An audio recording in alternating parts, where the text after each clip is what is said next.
welcome to part 5 of the Harry Potter Odyssey, my epic review of this here Wizards collection.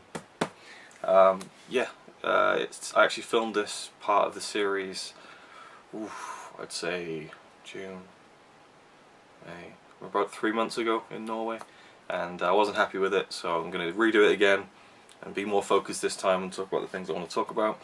And so Order of the Phoenix is the film that we're going to be talking about.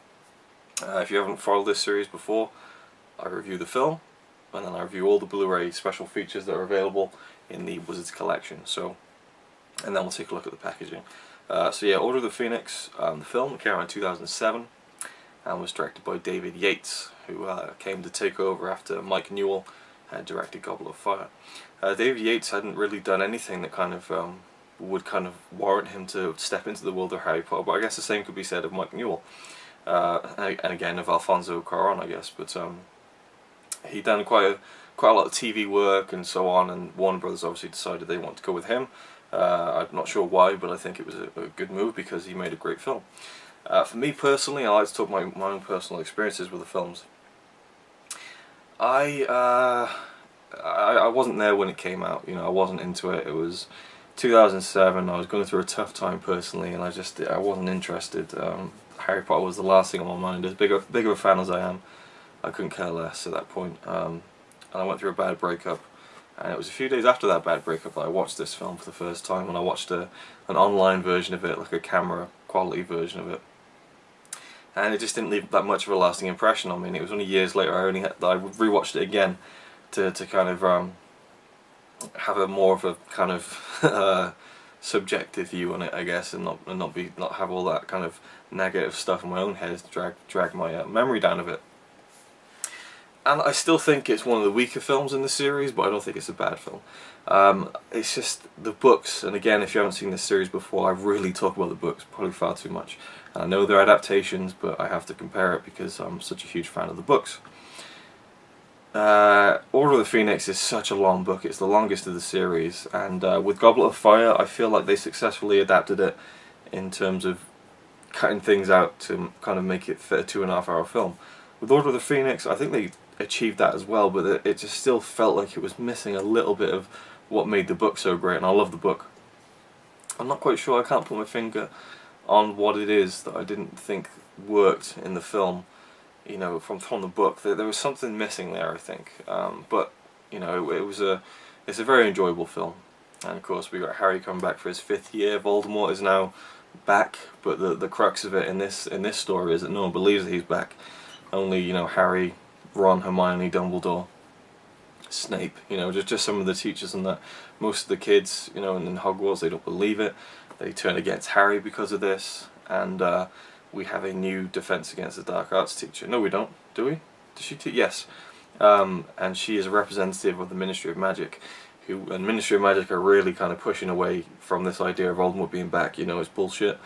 Don't believe that, and so they send in Umbridge, Professor Umbridge, from the Ministry to kind of teach Defense Against the Dark Arts, and her way of teaching it is very what's the word? There's a word for it. I want to get out with it. What was it? Theoretical. There we go. It's very theoretical. So they don't practice any of this defensive magic. They just read it out of a textbook, and so it's a very kind of restrictive kind of learning. And eventually, she takes over Hogwarts as the headmistress, because Dumbledore, he goes off, and and I'm sure if you're watching this video, you've seen the film. You know what the plot is. I'm just kind of brushing over some of the brief points of the film. And at Hermione's suggestion, Harry starts up this kind of secret society within Hogwarts called Dumbledore's Army, where Harry basically teaches students in Hogwarts who want to learn real defensive magic, how he has kind of gotten over all these obstacles in the previous 4 years. And that's a really great part of the books, and they did it very well in the films, in the film I should say. And I love that storyline, and that was really cool in the film. So we have Imelda Staunton playing Umbridge, and Umbridge to me is just one of the greatest villains ever written, because she is just so sweet and kind of sickly sweet and nice outwardly, whereas inwardly she's just pure evil, and she just kind of she puts on this front that she's such a kind of, you know, fluff. I mean, literally her clothes are very fluffy and pink and that kind of thing, and that's where kind of like the art direction in the film really helps with, you know, not only the look of the film in terms of the surroundings and stuff, but the characters.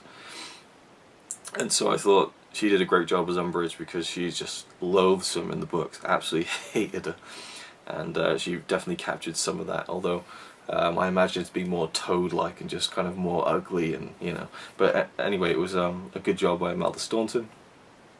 Who else do we have in this one? Of course, we get to see Gary Oldman again as Sirius Black, fully formed. Another part of the books as well they couldn't really put into the film that much is that at the beginning, Harry kind of goes to Sirius's house, the headquarters of the Order of the Phoenix, in Grimmauld Place, and it's like 100 pages at the beginning of the book. I mean, it really goes on, and I could tell why they kind of cut a lot of that stuff out. But I loved how that looked, you know. Grimmauld Place was awesome, and I love that part of the book, so that was done really well as well. We get to see some more members of the Order, like Tonks, played by Natalia Tena. She's very good as Tonks. She seemed to fit the character perfectly, I think. The thing that I didn't like about the film was that in the book, a lot of emphasis is placed on the fact that Harry is becoming a very frustrated teenager, not sexually, but just kind of, you know, he's growing into his adolescence, and a lot of really bad things have happened to him. And during the course of the Order of the Phoenix, Dumbledore doesn't talk to him. He like at the beginning, you know, there's a Dementor attack where Harry saves his cousin Dudley. And so the Ministry of Magic are like, right, you're at Hogwarts because you use magic. And he's like, well, I defended myself. Takes him to the Ministry of Magic court, and Dumbledore kind of saves the day for Harry, but he doesn't look at him, doesn't even give him eye contact, doesn't say anything to him. Harry's becoming very frustrated with the fact that Dumbledore won't tell him anything. He didn't know anything about the Order of the Phoenix, he didn't know what was being done, in lieu of the fact that Voldemort was back, and he felt like he's been left out of everything, and that, you know, Ron and Hermione were at Grimmauld Place the whole time throughout the summer, and he was kind of like at the Dursleys, and he wasn't told anything. And he gets really angry, you know, in particular when he sees Ron and Hermione again. He flies off the handle, and there's a little bit of that in the films. One funny line when the Weasleys pop up and like, I thought we recognised your dulcet tones. But particularly at the end of the film, I thought they missed a trick. And they can say it's time and reasons or whatever, or, you know, they can't really say that it was too much to put in the film. I think there's a lot darker things in the film than what they should have put in, which was when Harry flips out at Dumbledore at the end of the film. Again, spoilers, you know, when Sirius dies at the end in the Department of Mysteries, you know, Harry is understandably kind of just devastated, and I think Daniel Radcliffe did a great job of that in the film, kind of selling the death of Sirius. That was a great moment. Well, not great, but, you know, it was done very well and very powerful and emotive.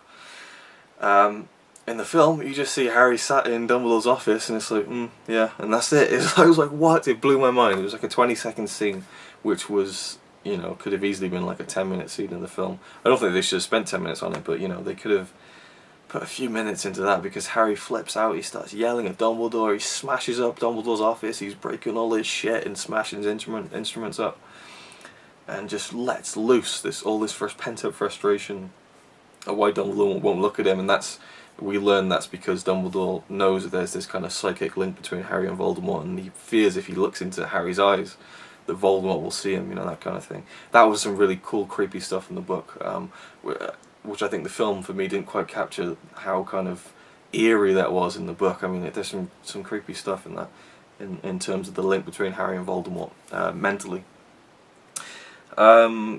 Michael Gambon as Dumbledore, I enjoyed him more in The Order of the Phoenix. If you watch Part 4, you'll know why I didn't enjoy his performance of Dumbledore in The Goblet of Fire for one particular reason.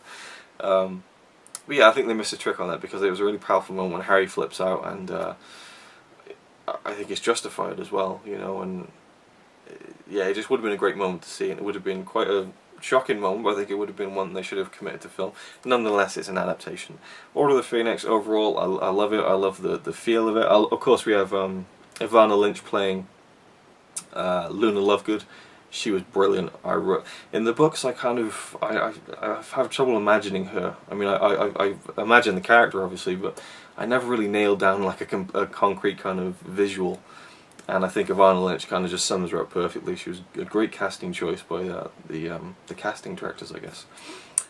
So yeah, I love all the Dumbledore's Army stuff, and of course, at the end of the film we have the fight between Dumbledore and Voldemort, which I thought was just incredible in the books. I mean, it was just amazing, and different in the film, but still amazing. You know, some great visual effects. It's just a really cool fight scene, lots of cool stuff going on, and yeah, it was brilliant. I really loved that, and my fiance Connie, she loves that. It's one of her favourite scenes throughout the whole series, is that fight in between Dumbledore and Voldemort. It's a really good one. They kind of changed a bit there, where kind of Voldemort and Harry were kind of in the suspended animation together talking to each other. That seemed a bit weird to me, but nonetheless, yeah, I enjoy Order of the Phoenix a lot. For me though, it probably is one of the weakest films in terms of my enjoyment of them, I'll say, you know. Yeah, that's it. So the film itself, you know, looks great on Blu-ray. Now we're going to get into the special features. Let me just check if I've got enough battery on my phone to actually read all this. So we have an in-movie experience on this Blu-ray. It's hosted by Daniel Radcliffe, and there's lots of input from all the members of Dumbledore's Army. Emma Watson to me really stood out in this. She seemed very passionate and knowledgeable about the film, and kind of just the character motivations and everything she was talking about. You know, you could tell that she really loves the films and the series in general. So we get kind of like, you know, Daniel Radcliffe in a little box talking, Rupert Grint, Emma Watson, and then like when you get to more kind of lesser members of Dumbledore's Army, they're kind of grouped together, like Ivana Lynch and Bonnie Wright are sat together talking. I believe Matthew Lewis and the girl who plays Cho Chang, they're talking together, and yeah, it's pretty good, enjoyable, you know, nothing overly fantastic. It was better than the Goblet of Fire one, where the Weasley twins were kind of awkwardly presenting it. With Radcliffe presenting it or hosting it, it worked a bit better, I think. We also have focus point featurettes. Throughout the film, you get like a little chocolate frog that will pop up in the corner. You can click on that and see like a little featurette about, you know, certain things that you're seeing on screen. Or you can choose to just play them all as one big hour-long documentary. That's like an hour and 3 minutes. Some really cool stuff in there. Now on the bonus Blu-ray for this film, we have the 5th part of the epic making of documentary series, creating the world of Harry Potter, and this one is about evolution. It charts the journey through the first 6 films. There's a lot of input from people, you know, now, you know, in present day. Chris Columbus as well. You get to hear his opinions on the later films. There's a brief mention of the last 2 films, The Deathly Hallows, but this documentary was produced just before those came out. So Radcliffe says in the documentary, he says they've managed to keep the integrity of the stories, and that's how he wants to end it, and not shy away from the darkness in the last 2 films, because he doesn't want 10 years of his life to be wasted. Columbus says something really cool. I wanted to quote this. Chris Columbus, the director of the first 2 films, he says, "The thing I'm most proud of is what we originally set out to do. Seems like it's about to be accomplished. We've basically all carried out what Joe Rowling wanted to do and what the books have done, which is start with what is almost a child's storybook and take it to a point where it's much more complex and much more mature. And to me, it's something I've never seen in the history of film and may never be done again." And I agree with that. It is quite an achievement, and I think certainly the quality of the films as they go along, as a 10-year kind of series, I think is really unmatched. This documentary, Evolution, is bookended by the first and last shooting days on principal photography of Deathly Hallows. So it starts off like, you know, I can't remember when it is, I think it's 2009 or something. So we kind of see bits of the shooting of Deathly Hallows, and then it's kind of like a look back on how, you know, everything has evolved, basically. They talk about how they split Deathly Hallows into 2 films, and how Steve Kloves, the screenwriter, was thinking about splitting it into a trilogy. It was expensive, initially not wanted. And then there's a weird quote from Mike Newell, the director of Goblet of Fire. He says, "We didn't know who the kids were. What the wands looked like, it was a completely blank piece of paper." I mean, I get what he's saying there in terms of, like, you know, how do you cast this, but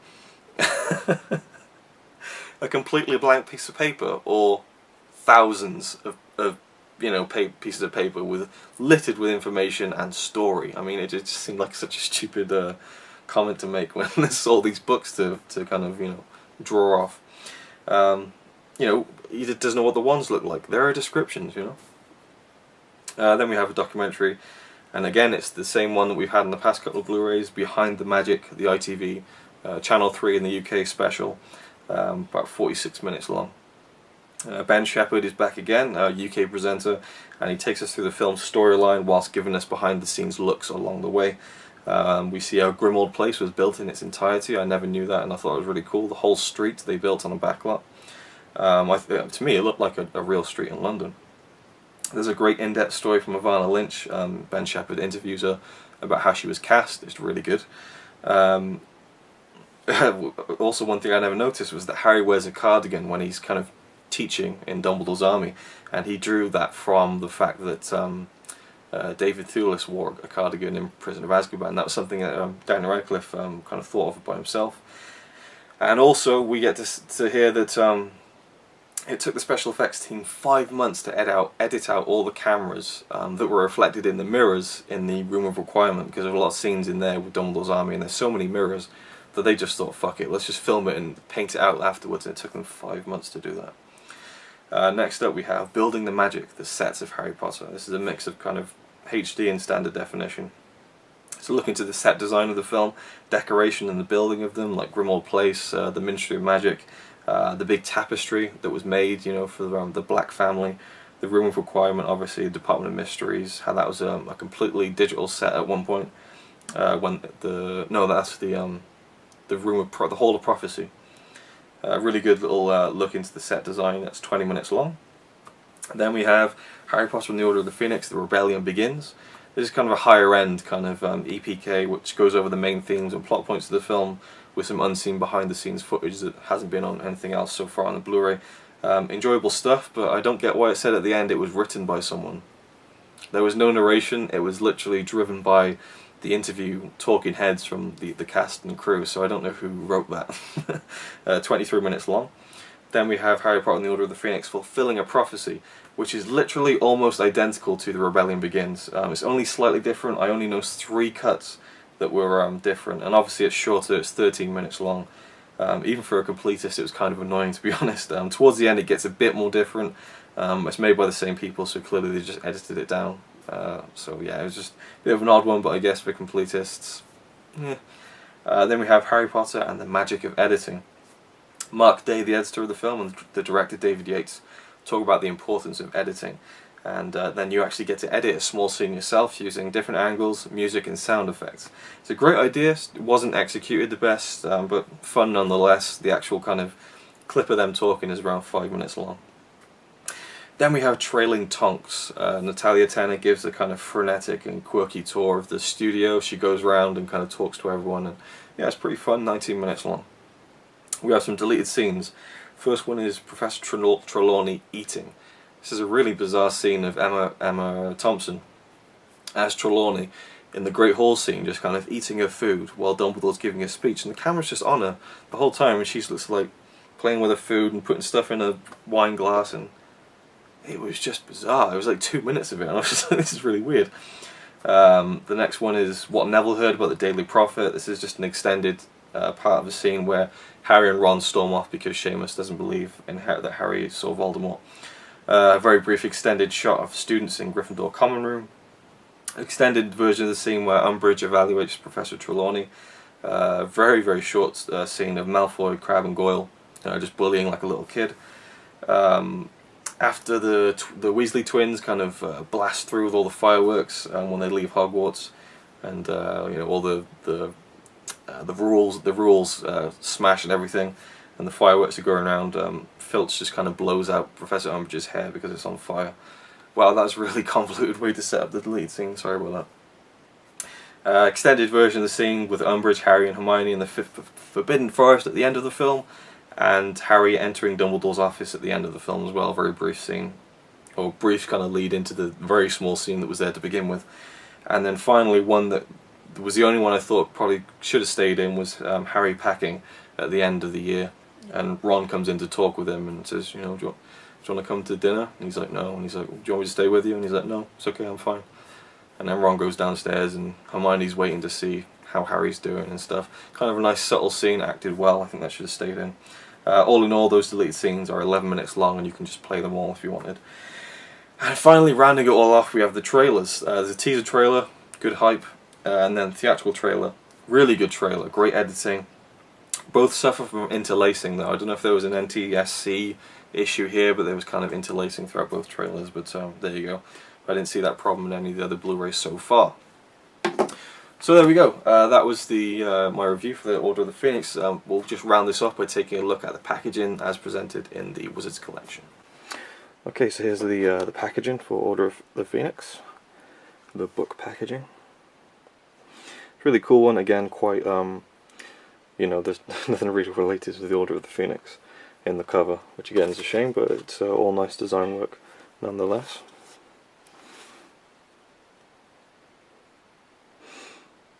Year 5. And this one is the first one that's actually only 3 pages. So we have the film there.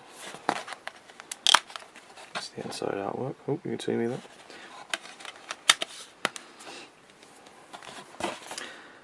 Harry Potter and the Order of the Phoenix. No moon.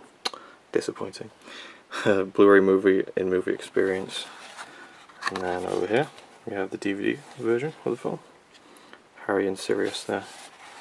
There was a second bonus DVD with the Order of the Phoenix, but they decided not to include it for some reason. I don't see why, because it literally is like so easy. They just have to burn, you know, the copy and just put the Wizards collection artwork on it. But you know, all the special features are retained from that second DVD on the bonus Blu-ray, Creating the World of Harry Potter Part 5 Evolution. So there we go. So they're Creating the World, the 5th part, and all these documentaries, a lot of stuff. So there you go. Order of the Phoenix. Okay, so there you have it, part 5 of the Harry Potter Wizards Collection in-depth review, and hey, we did it in a pretty quick amount of time, I have to say so. If I don't say so myself. I think the last one was like 40 minutes, so it's good to get a shorter one in here. Thank you for watching. Hopefully part 6 I should be filming next, I guess, so look out for that. And I think I already said thank you for watching, so yeah, see ya.